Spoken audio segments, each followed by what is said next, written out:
Yo, what's up? We're back. We're going to be doing the UFC on ESPN Plus 11, UFC Stockholm post-weigh-in breakdown real quick. And I don't really have that many switches of my picks, but for the first fight of the night with Danilo Bernardo against Joel Alvarez, like I said earlier in the week, I think that Alvarez is a little bit quicker. He's a little bit better as a striker, even though I don't really think his striking is that good either. But I think if they just struck for 3 rounds, that Alvarez maybe would be a little bit better. And I think that Alvarez, actually has a decent guard. I like his triangles. I like the things that he throws up. So I think that if Danilo takes him down, he's being sloppy on top, that he could definitely be submitted. And it looked like Alvarez was a little bit bigger than Danilo. So, that's probably going to come into play as well. So I'm going to go with Joel Alvarez still via submission to get the win there. And then up next, Devin Clark against Darko Stosic. Yeah, a lot of people are on Stosic this week. We had a lot of backlash on that pick with Devin Clark. But, it's funny that a lot of people are commented saying, like, whatever, Stosic is going to knock him out. That's a bad pick or whatever, emailing me, messaging me. But the money line keeps going the other direction so much to where Devin Clark is now a favorite on the money line, which I was thinking about putting a bet on him as an underdog. I ended up passing, didn't do it, but a lot of people did it. A lot of people put some money on Devin Clark because that line is Stosic is plus 100, plus 105 in different places. So yeah, a ton of money came in on Devin Clark, and I think it's for a good reason. He looked a little bit bigger at the weigh-in than Darko did, and I think he's a better athlete. I think he's definitely fought the higher caliber competition. I mean, that's obvious, and he has a thing that he can do, which is his wrestling, his national championship level wrestling. That Stosic, is a decent wrestler. He actually has good defensive wrestling and shuts things down. And obviously defended that takedown, got the knockout on Jeremy Kimball. But Jeremy Kimball is a low level athlete. He didn't set up the takedown with his punches. Darko had no fear on walking him down, and this fight's going to be different. Devin Clark's still going to, he's still not good on the feet, but we saw him drop a guy like Alexander Rakic. You have to respect his power. You have to respect his explosiveness. And if he can land a couple punches, get on the legs, take Darko down, I think all he needs is one, maybe two takedowns to really diminish the gas tank of Darko, slow him down. And after that, it's just, avoid the big shot, outwork him, and win the fight. And I could even see him potentially getting a finish on the ground, but I think Darko's a tough guy. I think he knows enough on the ground to survive, especially against a guy like Devin Clark that I think is going to be giving a conservative type performance.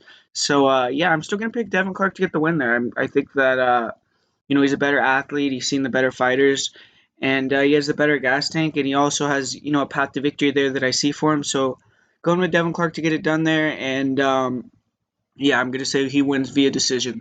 Then I'm next Duda Santana against Bea Malecki. And actually, I figured out, I told you guys that she was Alex Cowboy's sister.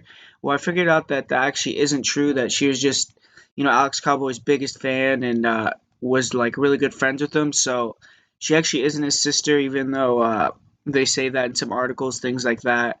But, she's taking on Bea Malecki. And like I said earlier, this is a very low level fight.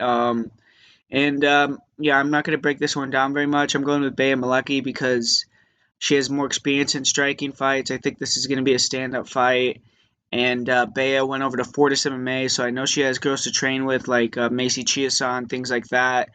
And she's already fought, in tough. She's kind of used to the UFC a little bit more. And I think that she's in her home country. She's just gonna be able to get the win. I think that she could get a finish just because Santana is so sloppy with their striking. But it's potential for her to get a knockout or a decision victory there. But I'm gonna go with Bea Malecki.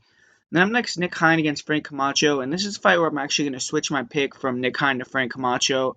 I was saying earlier in the week that listening to a interview of Frank Camacho, I liked a lot of things I heard in terms of he went to Team Oyama. He said that he changed his life around and became much more dedicated. He said that, if he continues doing the same things, he's going to expect the same results in terms of him fighting with that wild, marauder type style, letting the crank out. And, so I think that Frank Camacho in this fight is actually going to come in here with a good game plan. He's had trouble making weight in the past for 155. We've seen him in this one UFC fight for 155. He came in at 160 pounds. Then he decided to go up to 170. He was fighting undersized up there. And today at the weigh-in, he made 155 with ease. He looked really pumped up. He looked ready to go. And Nick Hein looked pumped up. He looked good too. And I still think this is a close fight. I think it's going to be back and forth. But I just think that now that Camacho looks a little bit in better shape, I think that, he's going to be able to, push the pace a little bit harder and potentially break Nick Hein. So I'm going to say that he gets a decision victory, but I could also see a third round TKO there for Frank Camacho. But yeah, I'm going to switch my pick there to Frank Camacho. Next, Stevie Ray against Leonardo Santos. And picking Leonardo Santos here, I'm still going to stick with him. But, man, I mean, like I said earlier in the week, I think that line is off. And now Santos is all the way down like 100 points. He's like minus 185 now. And I still think, he should be maybe minus 155 ish. So still think if you're going to bet, there's still more value on Stevie Ray there. But I just think at some point in the fight that Leonardo's going to be able to get a takedown and get it to the ground, and it's going to have a huge advantage there. We've seen Stevie Ray against guys like Alan Patrick.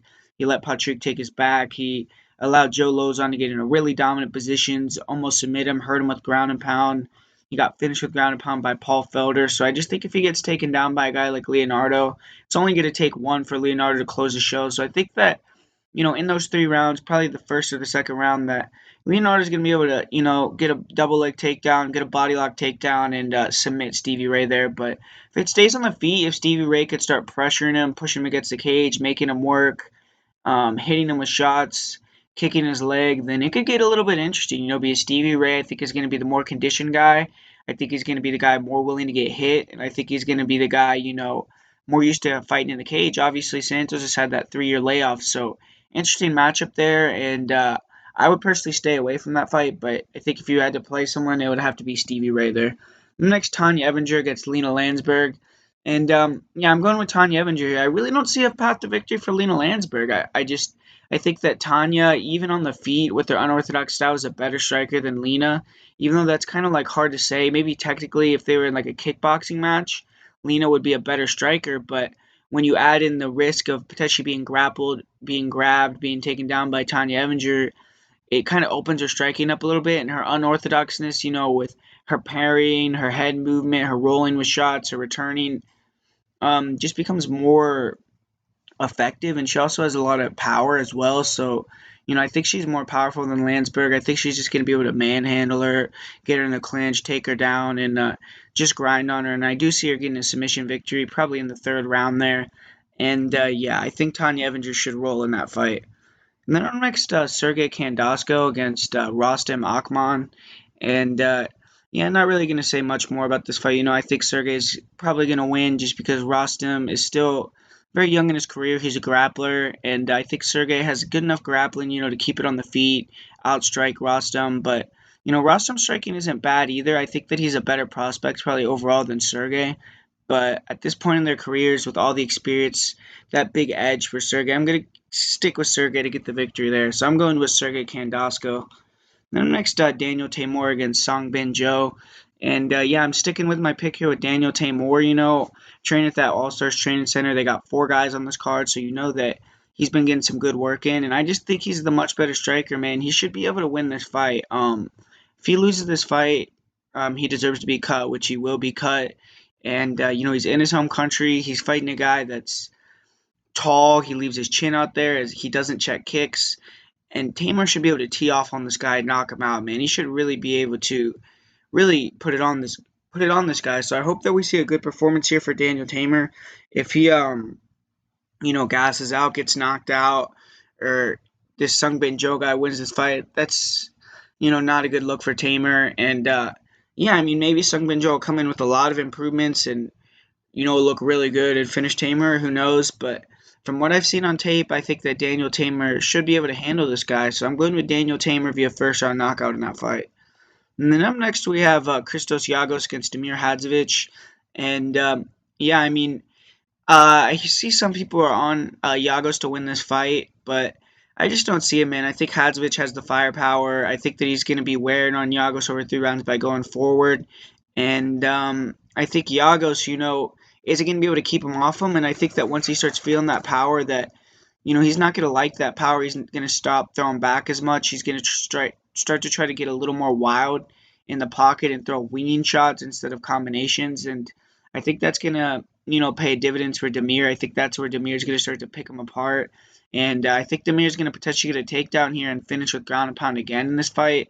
I know Yagos is the wrestler, but Demir has good takedowns, and I think that he's probably has confidence from that last fight winning via ground and pound. So I'm going with Demir Hadzovic to get it done here, and very confident in that. Then up next, Malkwan Amirkhani against Chris Fishgold.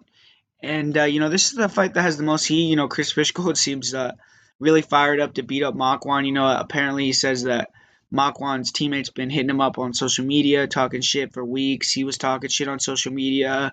And everyone knows Makwan tends to get under all of his opponent's skins. We saw that last fight where Jason Knight was yelling at him in the fight, like, you ain't got no chin, boy, and all that shit. That was funny. But, so yeah, he's got Fishgold all fired up here, and he's been saying some things, like he took 6 amateur boxing fights, and so maybe you'll come in here and you'll have a big striking and like improvements and just dominate Fishgold, because I think that grappling wise, I don't think Makwan is dangerous. So I mean, it could be a case where it'll be again Jason Knight-esque, or Chris Fishgold's throwing up submissions and Makwan's having to defend, but if that happens, it could be a close fight. Makwan maybe winning the decision there. But I think that if Fishgold wants to win, keep it striking, try to knock this guy out. And I think that his striking should be a lot better than Makwan's, man. I think that she should be coming over the top of his jabs with those uppercuts, with those overhands, with those hooks. And yeah, I mean, he should be able to win this fight. But the thing is,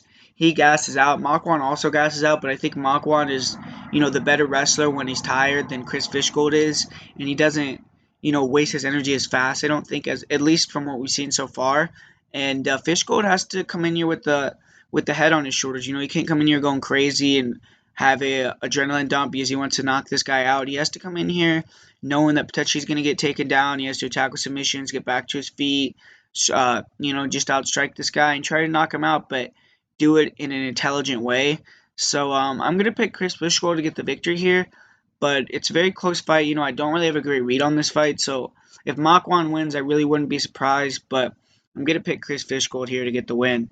And up next, Jimmy Manuwan against Alexander Rakic. That's closing out the part of the week here, and I'm still picking Rakic. He seems very confident at the weigh-ins. He looked in incredible shape. I mean, he looks in better shape to me than Jimmy does. Much taller than Jimmy, and yeah, man, I think his reaction time is better than Jimmy Manuwa's. I think, like I said, his movement is better.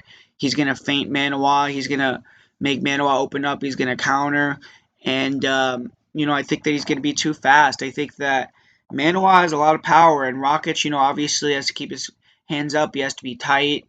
You can't allow Manuwa to land a big shot, but I think that Rakic's wrestling is better. I think he has better cardio. I think that he has better overall striking in terms of his fluidity, his his arsenal of shots, his combinations, and Manuel just has that power, where you could potentially catch him and knock him out. But other than that, if Rakic stays conscious in this fight, I think he's going to get the victory. So I think Alexander Rakic should win. I think he should win comfortably, and I'm going to say he wins via decision, but I think he could even potentially finish Jimmy Manuwa. So I'm going with Alexander Rakic to get the victory there and jump into a little bit of more relevancy. Then up next, Alexander Gustafsson against Anthony Smith. And yeah, man, I'm going with the Swedes to get the sweep, I guess. I'm going with Alexander Gustafsson still. But this pick here, I'm not as confident in, at the weigh-ins. It looked like Gustafsson was like sleepwalking. It looked like he wasn't enthused. And Anthony Smith, from what I saw from his eyes, he looked very, very, locked in, ready to go, which, that obviously doesn't play a big role in the fight, but it's just something I observed at the weigh-in. And, Gustafsson is talking about he wants to fight right after this, so it seems like he's got his head back in order in terms of, him talking about he didn't want to fight, he maybe was going to retire, but he still said it. It's still a thing that was in the ether. It's still a thing that he was thinking about. And whenever you start thinking about that, he could come in here and lay an egg in this performance. Anthony Smith could knock him out real quick. He could look terrible. Who knows? But, if Alexander Gustafsson comes in here with his movement, with his sharp boxing, with his angles, with his uppercuts, his jab, his footwork, he should be able to beat Anthony Smith. I think he has a better wrestling. And, I think he has a better cardio as well. So I just think he should be able to beat Anthony Smith. But, obviously Anthony Smith, in my opinion, is in a better mind state. So I wouldn't lay that money on Alexander Gustafsson. I really wouldn't. I'm not going to bet on Anthony Smith either, but yeah, I wouldn't be confident laying that money on Alexander Gustafsson at all. But yeah, guys, so there's the weigh-ins, post weigh-in breakdown for UFC on ESPN plus 11. Hopefully we can all cash our bets a part of the week, the most confident pick, any other plays you guys are doing, and have a profitable event. Move on to next week, and so I'll see you guys next week. Thanks for watching. Make sure to comment, like, subscribe, and share the video with your friends if they like MMA stuff like that. And yeah, so hopefully we can cash these bets on Saturday.